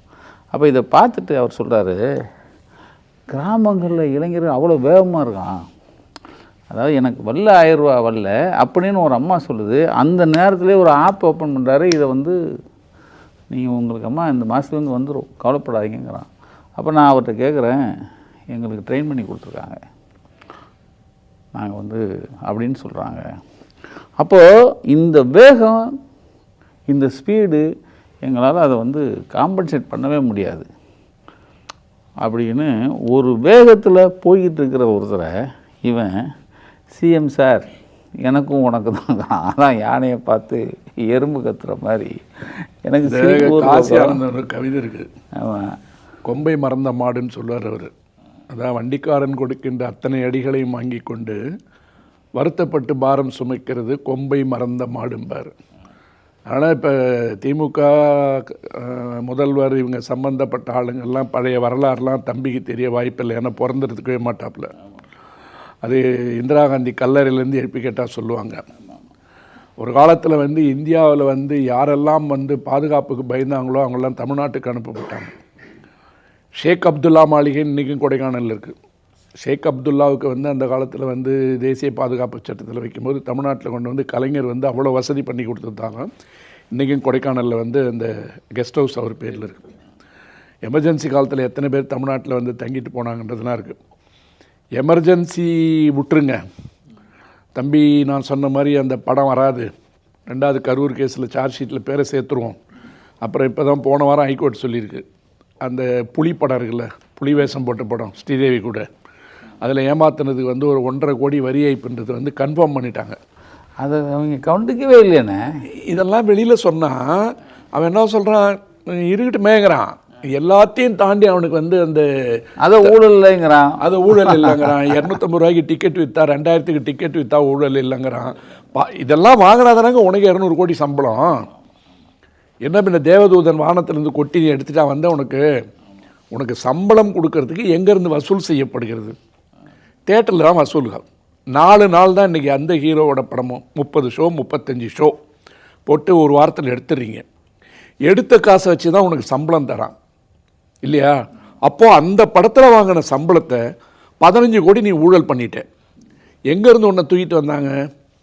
வெனிசுலாவில் ட்ரம்ப் எப்படி அந்த அதிபரை கப்பலில் எண்ணெய் கட்டி தூக்கிட்டு வந்தாரோ அந்த மாதிரி நெய்வேலிலேருந்து காரில் தூக்கிட்டு வந்தாங்க. தூக்கிட்டு வந்த டீமில் இருந்தவர் அருண்ராஜன் ஒருத்தர். அன்னைக்கு அவர் தான் இப்போ உங்கள் கொள்கை பரப்பு செயலாளர். ஆனால் இதுக்கு எனக்கு ஒரு இது உங்கள்கிட்ட கேட்கணுன்னு நினச்சேன். இந்த மாதிரின்னு ஒரு போலீஸ் ஆஃபீஸரோ ஒரு இன்கம் டேக்ஸ் ஆஃபீஸரோ இல்லை சம்மந்தப்பட்ட ஆஃபீஸர் ஒரு இடத்துல போய் ரைடுன்னு போகிறாங்க. அதே ஆள்கள் அவங்க கட்சியிலே சேர்ந்தால் அதுக்கு தண்டனை இல்லையானே? இது வந்து ஒரு சமூக அவமானம். நீங்கள் ஐபிஎஸ் ஐஏஎஸோடு நிறுத்திட்டீங்க. பல சுப்ரீம் கோர்ட் ஜட்ஜே போய் கட்சியில் சேர்ந்து. அதான் நான் இதுக்கு என்னென்ன யாருமே ஒரு சமூக அவமானம். இது ஏதோ அந்த இந்த பெட்டிஷன்லாம் போடுவீங்களே அது நீங்கள் போட்டிங்கன்னா வந்து இல்லை அவர் வந்து எப்போ அந்த பதவியிலேருந்து வெளியில் வந்துட்டாரோ அவர் சுதந்திரமான மனிதன் ஒரு தீர்ப்பு வரும். அந்த தீர்ப்பு எழுதுகிறவங்க யார்? வெளியில் வந்ததுக்கப்புறம் சுதந்திரமான முடிவு. அண்ணன் கேட்குறது பதவி இருக்கும்போது அவன் எவ்வளோ அதுக்கு வந்து அந்த அருண்ராஜ் விஜய்க்கு ஏதோ ஃபேவர் பண்ணியிருந்தாங்க. இப்போது நம்ம கேடி தாமஸ்னு ஒரு ஜட்ஜ், அவனை ஒரு பிள்ளை சுப்ரீம் கோர்ட் ஜட்ஜ். ஆமாம், ரிட்டையர் ஆன பிற்பாடு எழுதினார், பேரறிவாளன் வழக்கில் வந்து நாங்கள் தப்பு பண்ணிட்டோம், அந்த தீர்ப்பை வந்து தவறான தீர்ப்புன்னார். அப்போ நான் ஒரு பதிவு போட்டேன். இன்றைக்கி வந்து நீங்கள் வந்து ரிட்டையர் ஆகி வந்து ஏதோ சர்ச்சில் போய் பாவம் மன்னிப்பு கேட்குற மாதிரி சொல்லிகிட்டு இருக்கீங்க. அப்போ நீங்கள் பதவியில் இருக்கும்போது எழுதின எல்லா தீர்ப்பும் வந்து மறுபரிசீலனைக்கு உண்டாக்கணும். ஒரு வழக்கை நீங்களே ஒத்துக்கிட்டீங்க, அப்போ மீதி தீர்ப்பு இப்படி தானே பண்ணியிருப்பீங்க. என்ன அழுத்தம் இருந்ததுன்னு சொல்லுங்கள், என்ன நெருக்கடி இருந்ததுன்னு சொல்லுங்கள், எதுக்காக அந்த தீர்ப்பு கொடுத்ததுன்னு சொல்லுங்கள், பேரறிவாளன் வழக்கில் மட்டும் ஏன் வந்து சொல்கிறீங்கன்னு சொல்லிட்டு.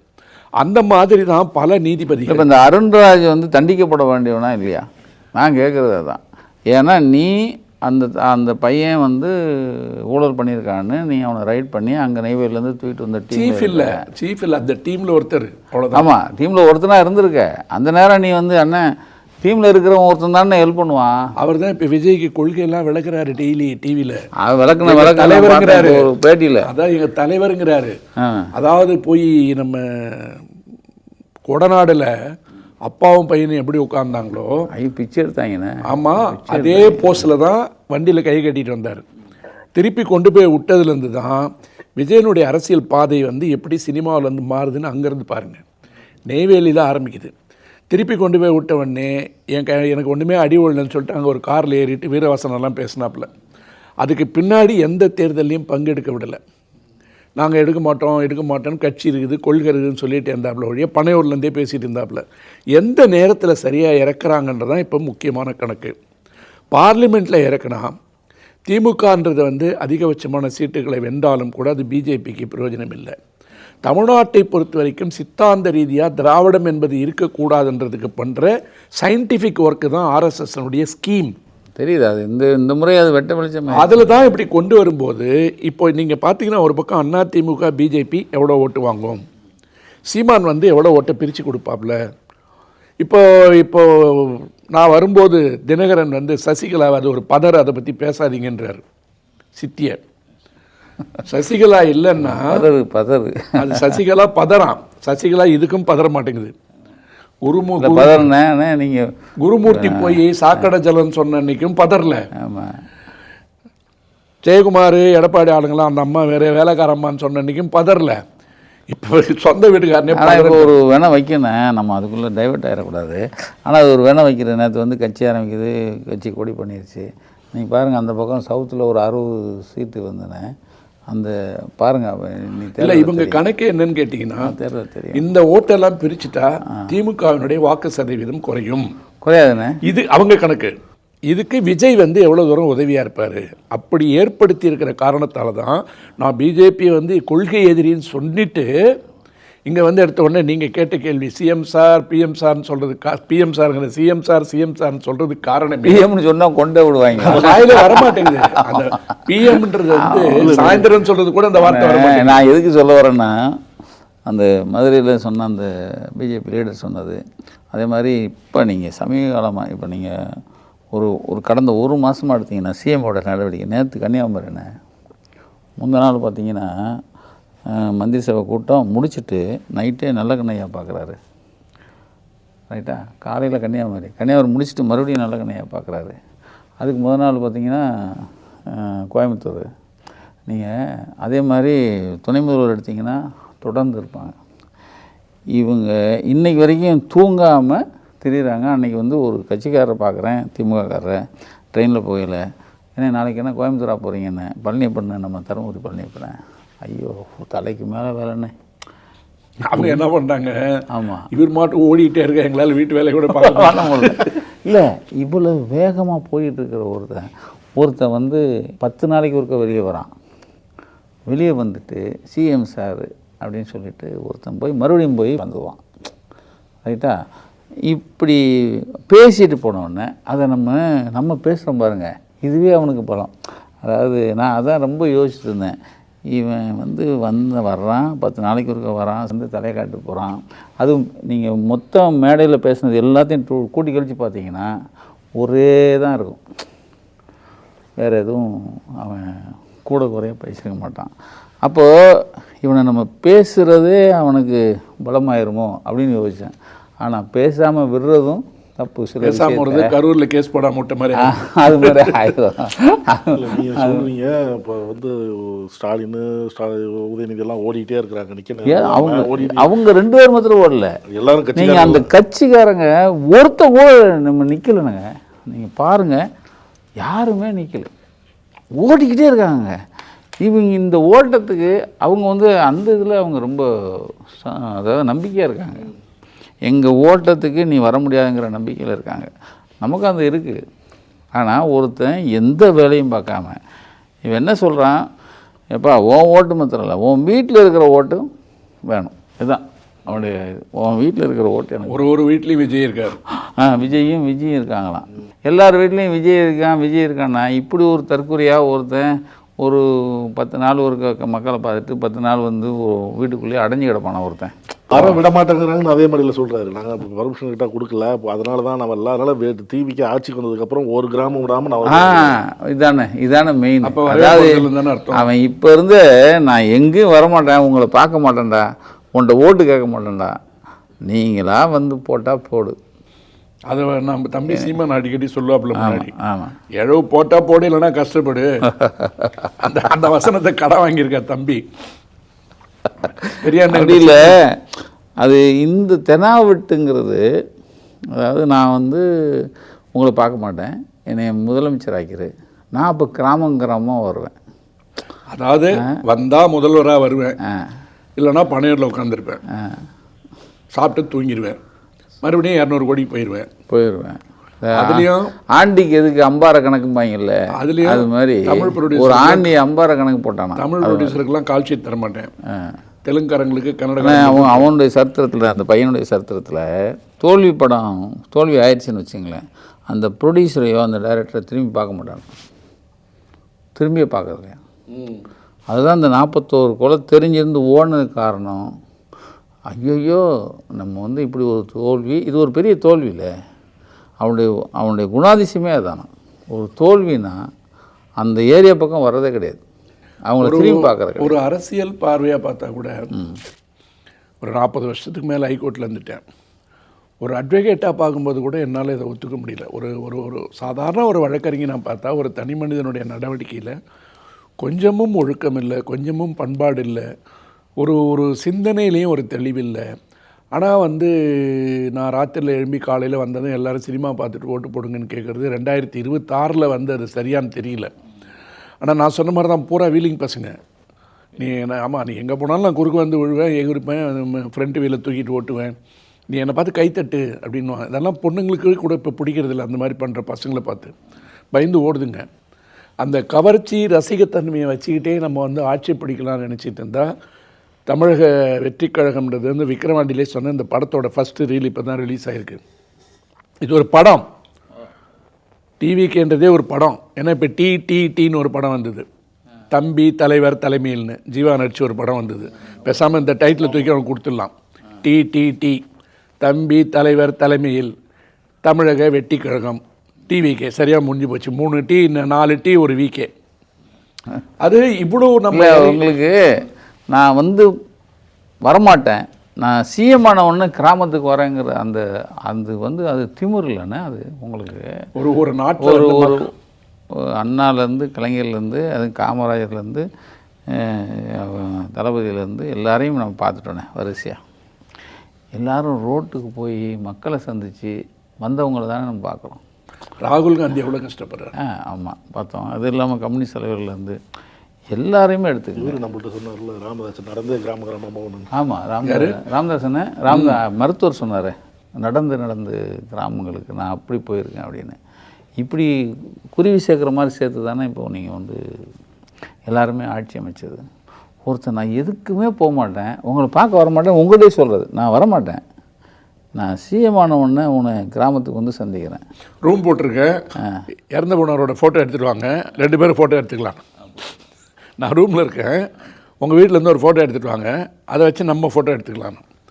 இவங்க என்ன சொல்கிறாங்க, எங்கள் இது போனால் பரவாயில்லைங்க, நான் அவரை போய் பக்கத்தில் பார்த்து ஃபோட்டோ எடுத்துன்ற அளவுக்கு பேச வைக்கிறான். அது உங்களுக்கு காசு கொடுத்து பேச வைக்கிறாங்கண்ணே. அதில் ஒருத்தர் காசு கொடுக்கலையே, அந்த அம்மா வேணான்ட்டுச்சு. ஒரு அம்மா வந்து அது வேணான்றதுனால அவங்கள கூப்பிடவே இல்லை. அது தெய்வத்தாய். அது அதாவது ஒரு இரும்பு பெண்மணிங்கிறது அதுதான் நம்ம சொல்லுவோம். அது வந்து அப்படியும் ஒரு சுயமரியாதை இருக்கிற பெண்கள் இருக்காங்க. ஆனால் இந்த தைரியம் இருக்குல்ல அவனுக்கு வந்துட்டு, அதை நீங்கள் வந்து என்கரேஜ் பண்ணுறாங்க பாருங்கள். நீங்கள் எடப்பாடியை நம்ம இந்த இதுக்குள்ளே கொண்டு வரக்கூடாது. ஆனால் ஆரம்பத்தில் அவர் பண்ண பெரிய தப்பு இதை கண்டிக்காம விட்டது. அது மட்டும் இல்லை, எடப்பாடி பண்ண பிக்கஸ்ட் மிஸ்டேக் அவருடைய பொலிட்டிக்கல் கேரியரில் என்னன்னு கேட்டிங்கன்னா, என்னன்னே தெரியாமல் ஒரு கூட்டத்தில் ஒரு கொடியை பார்த்தோடனே அது ஒரு பெரிய கட்சி நம்ம கூட வந்துருச்சுன்னார். அதுதான் எடப்பாடி வாழ்க்கையில் செஞ்ச மோசமான, மன்னிக்க முடியாத மகா பெரிய தப்பு. அவர் தொழிலுக்கு புதுசு. அவர் இப்போ நேற்று அனௌன்ஸ் பண்ணுறாரு, 10,000 ரூபா கொடுப்பேன், கருணைத்தொகை. ஆமாம், கருணை தொகை கொடுப்பேன். இதில் சொல்லும்போது மறந்துட்டேன், இந்த திமுக திராவிடம் தென் பகுதி இது மேலே இருக்கிற வன்மம்லாம் எது வரைக்கும் போகுதுன்னா கோர்ட் வரைக்கும் போகுது. இப்போ நம்ம தமிழ்நாடு தேர்தல் வந்து என்றைக்கு அனௌன்ஸ் பண்ண போகிறாங்கன்னு தெரியல. அனௌன்ஸ் பண்ணும்போது சிஎம்மோட 5,000 ரூபா ஸ்டேட்மெண்ட் எடுத்து பார்த்திங்கன்னா 1 மாதத்தை கடந்துடும். 1 மாதத்தை கடக்கிறதுக்கு எல்லா வாய்ப்புகளும் இருக்குது. ஆனால் பீகாரில் 10 நாள் தேர்தல் இருக்கும்போது 10,000 ரூபா போடுறீங்க, 2 கோடி பேருக்கு போட்டிங்க.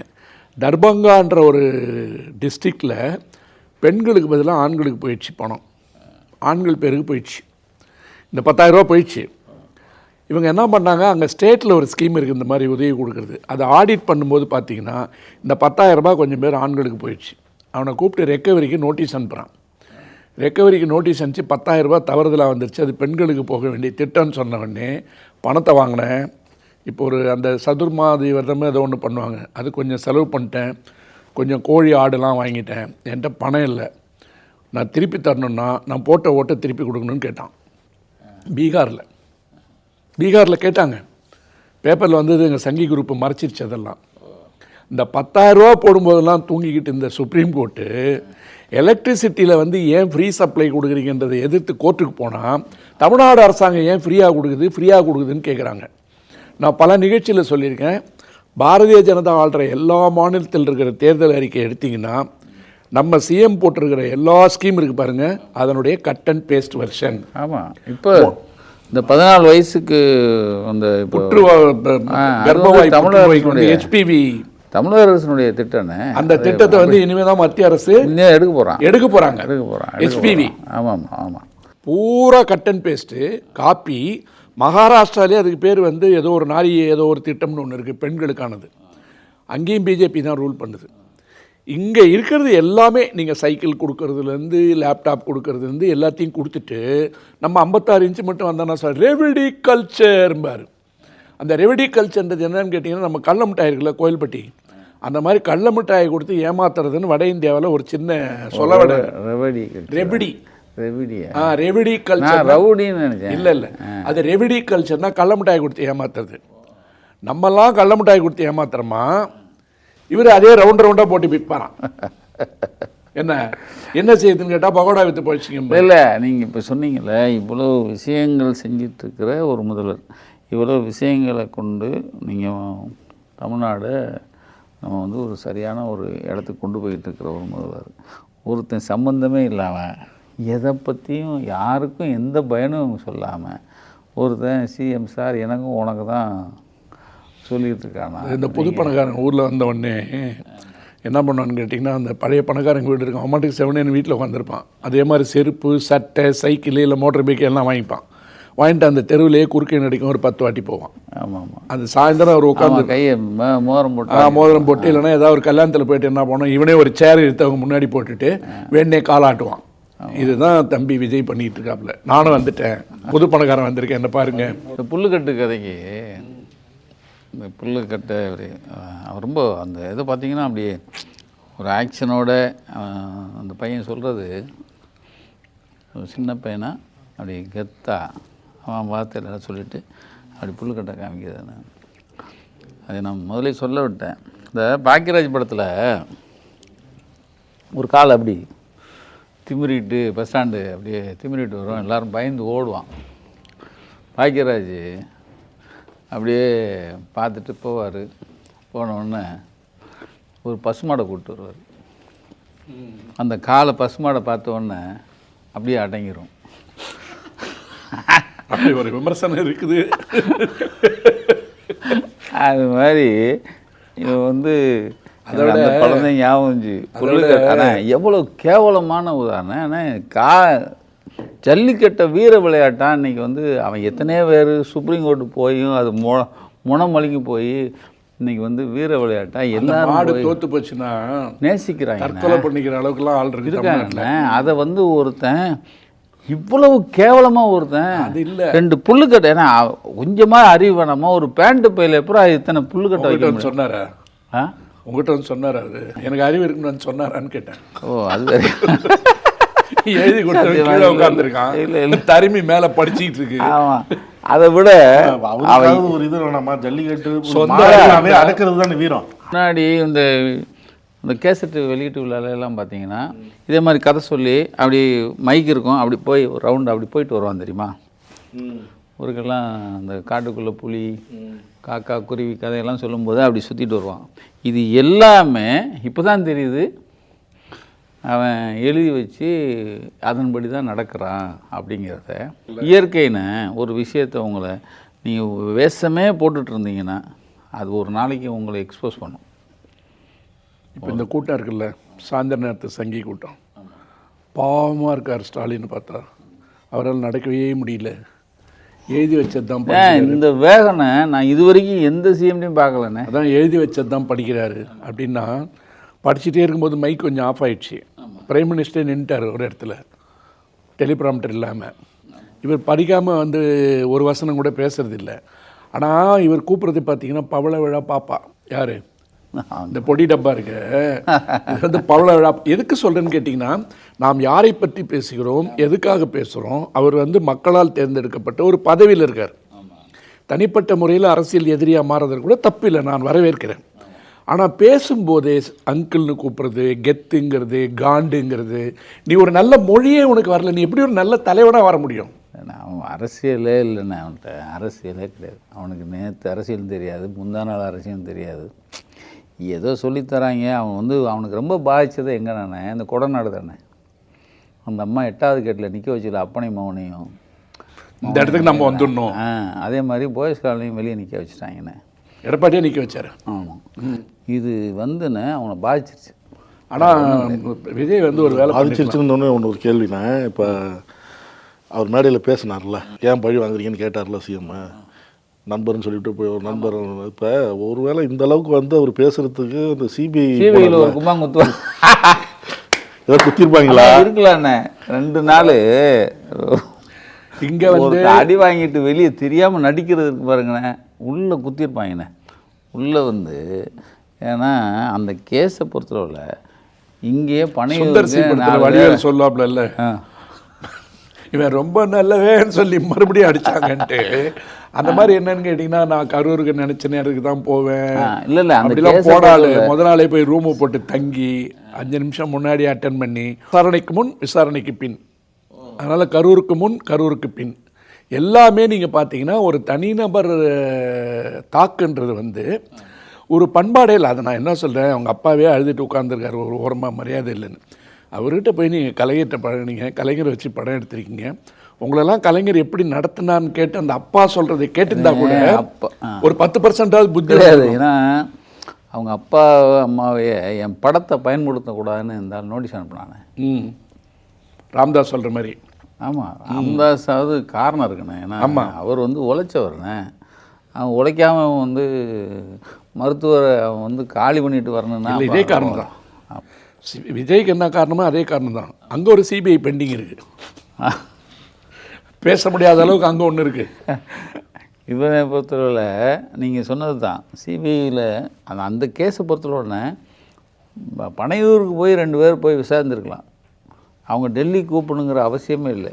ஆனால் டெல்லி கூப்பிட்டு 2 நாள் வச்சு மிதிச்சதனுடைய வெளிப்பாடு தான் என்ன பழி வாங்குறீங்களான்னு இன்னும் அந்த காயத்தில். இப்போ நம்ம ஜாலியாக உட்காந்து பேசுகிறோம், சட்டை மாட்டோம், அதான் சட்டையை மாற்றினது. நம்ம ஜாலியாக உட்காந்து பேசுகிறோம், இப்படி தான் இருக்கணும்னு நினைக்கிறாங்க. இங்கே இருக்கோம், ஒரு கான்ஸ்டபிள் வருவான், இந்தியில் சொல்லிட்டு போயிடுவான், வெயிட் கரோ அப்படின்னு. என்னடா நம்ம வீட்டில் உட்காந்தா ப்ரொடியூசர்லாம் கையை கட்டிட்டு நிற்பான், கெத்தா காண்டா வந்து உட்காந்தா அவனுங்கெல்லாம் பார்த்துக்கிட்டு இருந்தோம். இங்கே வந்து ஒரு கான்ஸ்டபிள் நம்மளை உட்கார சொல்லிட்டு போகிறான், அதுவே அடித்ததுக்கு சமம். அந்த அரை மணி நேரம் உட்கார சொல்கிறான்ல, எதாலேயோ அடித்ததுக்கு சமம் அது. அதெல்லாம் பார்த்துட்டு வெளியில் வந்ததால் தான் இந்த டயர்ட்னஸ் தெரியக்கூடாது, சந்தோஷமாக இருக்கிற கையை தூக்கி காமிக்கிறது. அப்படியே வடிவேல வந்து நீங்கள் வெள்ளை சட்டை போட்டு அனுப்பிச்சா லைலா காலேஜ்லேருந்து வந்தால் எப்படி இருக்கும்? அவ்வளோதான், வேறு எதுவுமே எனக்கு சொல்ல தோணலை. இல்லை, வருத்தம் என்னென்னா, அரசியலில் நம்ம எவ்வளோ, நீங்கள் உங்கள் காலத்தில் எவ்வளோ பார்த்துருப்பீங்க, நம்ம காலத்தில் பார்த்துட்டோம், தம்பி காலத்தில் எவ்வளோ ஆட்களை பார்த்துருக்கோம், எவ்வளோ தலைவர்களை பார்த்தாச்சு. ஒருத்தன் வந்து அதாவது சினிமா மோகத்தில் இருக்கிற பிள்ளைகள், சினிமாங்கிற ஒரு மோகம் தானே. இப்போயும் அந்த இவ்வளோ பிறகும் ஒரு பிள்ளை வந்து பேரிகேட்டில் இப்படி இப்படி படுத்துட்டு போகுது.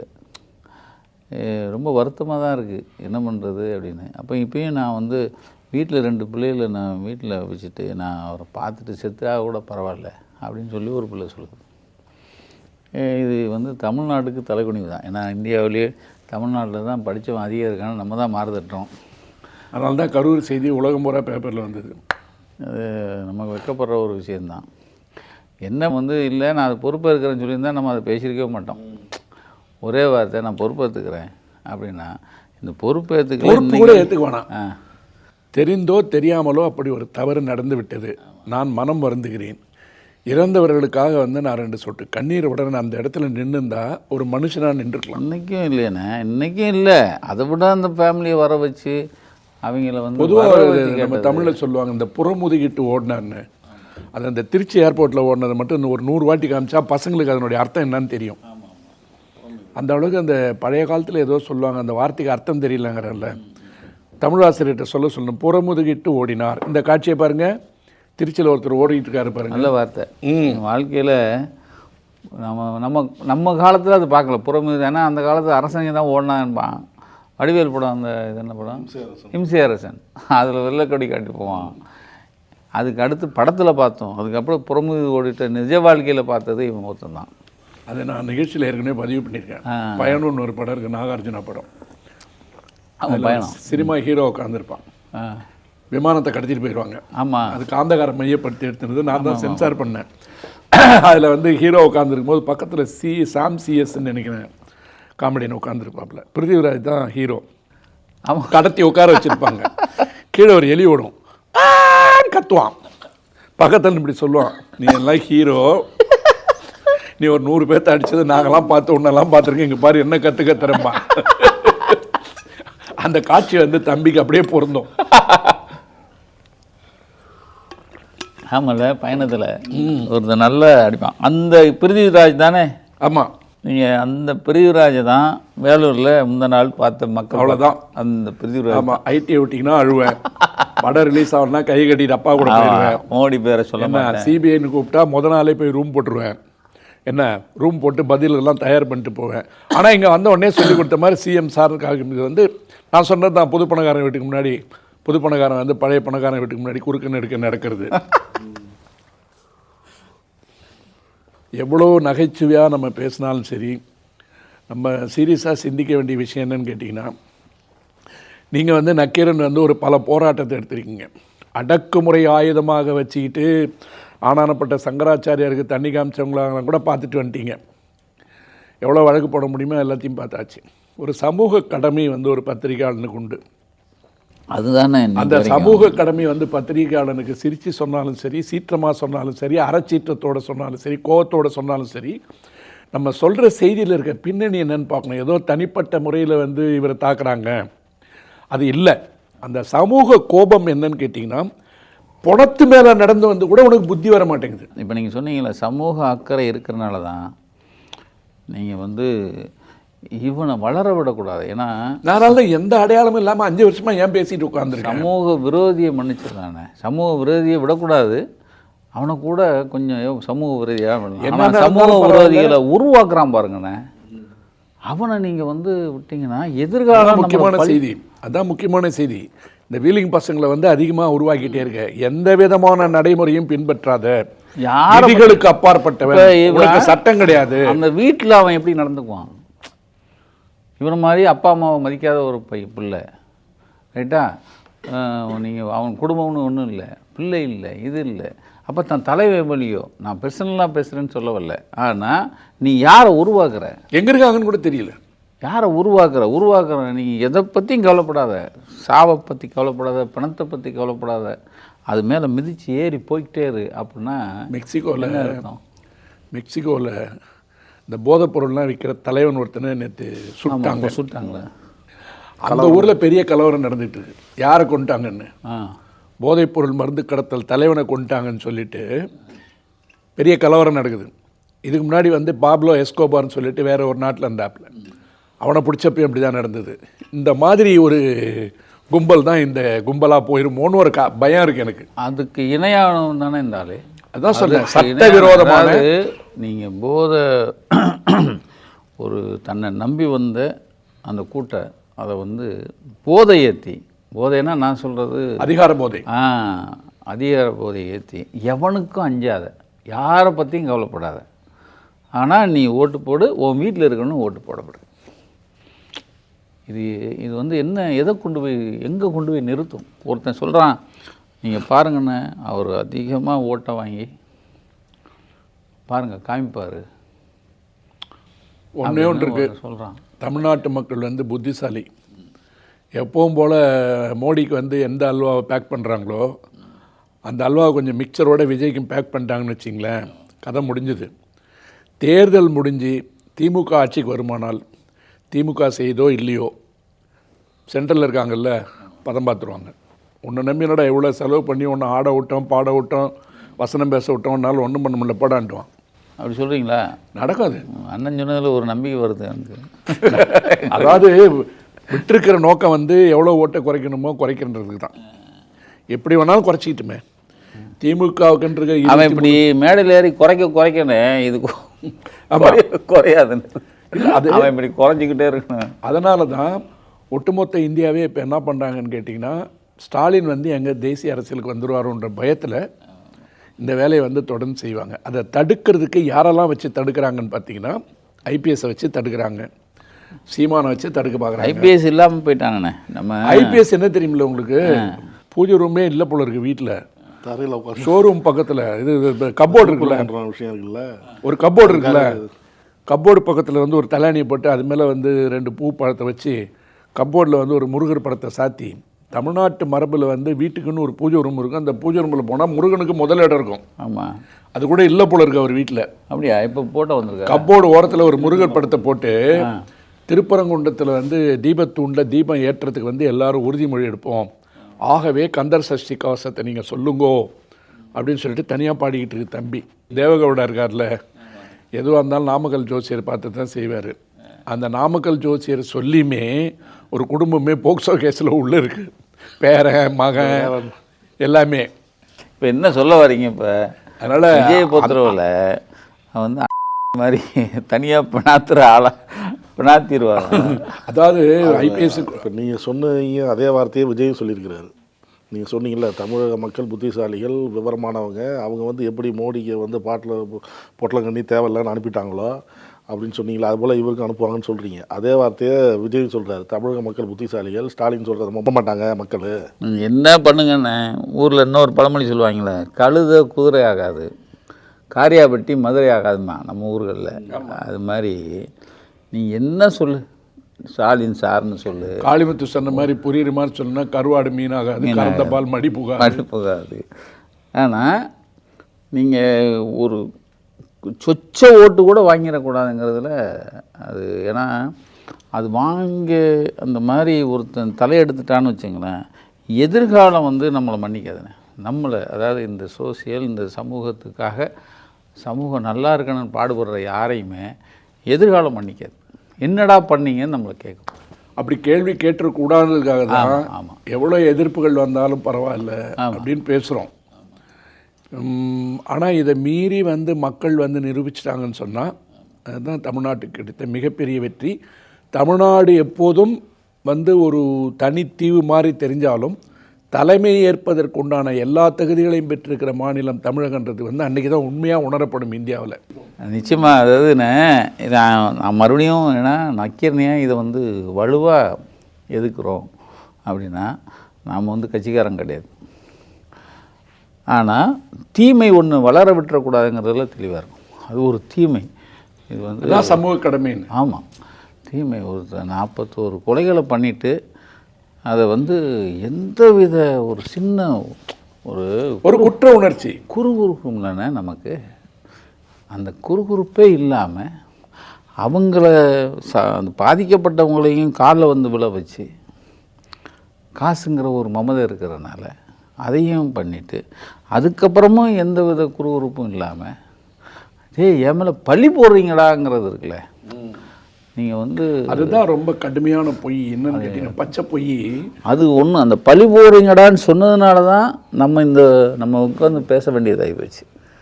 என்னடா அப்போ என்ன நினச்சிக்கிட்டாங்க? சிலதை பழக்குவாங்க.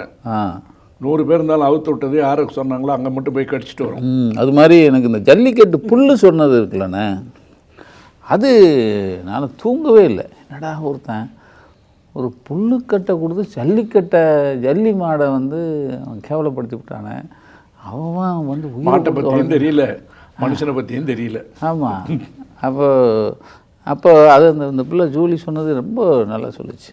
அதாவது அந்த பிள்ளை மேலே 1000 விமர்சனம் இருந்தாலும் ரொம்ப நாளைக்கு அப்புறம் வெளியே வந்து சொல்லிச்சு, ஏன்னே 50 500 ஆக்காதேன்னு நினச்சி. ஏன்னா அது சொன்ன அர்த்தம் நல்லா இருந்துச்சு. இந்த தற்கொலைகள் பூரா அதே மாதிரி புல்லுக்கட்டை வச்சுட்டு அடுத்த ஜல்லிக்கட்டுக்கு அவன் போய் முன்னாடி நின்ட்டான்னு வச்சுங்க, முடிஞ்சு 50 500 தானே ஆகும். ஏன்னா என் தலைவன் சொல்லியிருக்கான், அவன் செய்வாங்கண்ணே அவங்க. இல்லை நீங்கள் சொன்ன மாதிரி பாக்யராஜ் ஐடியா கொடுத்துருந்தாலும் இவனை முட்டாமல் மாடை பசுமாடு தனியாக வச்சுருக்கிறோம். அதே பாக்யராஜ்கிட்ட போய் கட்சி ஆரம்பிச்சு ஏன் கடை மூண்டிங்கன்னு கேட்டிங்கன்னா சொல்லுவாங்க, எம்ஜிஆரால் எனது கலை உலக வாரிசு என்று அறிவிக்கப்பட்ட பாக்யராஜே அரசியலில் தாக்குப்பிடிக்க முடியல. தாக்குப்பிடிக்க முடியாமல் இன்றைக்கி ஜாதி சங்கத்தை அவன் யாரையுமே விஜய் பொறுத்தவொடனே அவன் தனக்கு முன்னாடி இருந்த நடிகர்கள், அது பெரிய ஆளாக இருக்கட்டும், அதை பற்றிலாம் அவன் மதிக்கலைண்ணே. தனக்கு முன்னாடி நடிகர்களாக இருந்து கட்சி ஆரம்பித்தவங்க அதை பற்றிலாம் அவன் கவலை இல்லை, அது மதிக்கலை. நான் தான்டா அது இந்த ஹிட்லருடைய அந்த மனோபாவம், ஜெயலலிதாலாம் கடந்த தலை. ஆமாம், ஹிட்லருடைய மனோபாவம், இந்த சங்கியோட மனோபாவம். இப்போ எப்படி சங்கி அவன் ஒரு சங்கியாக அவனை அறியாமல் வெளியே வந்துகிட்டே இருக்கான். பார்த்தீங்கன்னா தெரியும், நான் ஒரு சங்கி, நான் வந்து அவன் தான் நான் சொல்லுவான், என்ன நீ திட்டினேன்னா மக்களை திட்டினது. அது மோடி சொல்லுவார்ல, அதே பேட்டர்ன், அதே இது. ஆக தமிழ்நாட்டுக்கு ஒரு பெரிய துரோகம் வேணால் வந்து தேரும். அது பெரிய துரோகம். அது விழாமல் நீங்கள் வந்து அப்படியே பனையூரில் இருறா அப்படின்னு நீங்கள் பாதுகாப்பாக போய் கேட்டுக்கலாம் தேவையில்லை. அது வந்து அதுதான் என்னுடைய நோக்கமே. ரொம்ப நன்றி அண்ணே. வணக்கம். வணக்கம். வணக்கம். நக்கீரன் டிவிக்கு சப்ஸ்கிரைப் செய்யுங்கள். உங்கள் ஆதரவே எங்கள் பலம். ஆசிரியர்களுக்கு நண்பனாகவும் மாணவர்களுக்கு ஆசானாகவும் திகழும் தேர்வு வழிகாட்டி. ஒவ்வொரு பாடத்திற்கும் அனுபவமிக்க ஆசிரியர்களின் துல்லியமான தெளிவான விடைகள். CNC இருக்கு, தேர்வு பயம் எதற்கு? இது தீரன் பப்ளிஷிங் ஹவுஸ் விற்பனை வெளியீடு.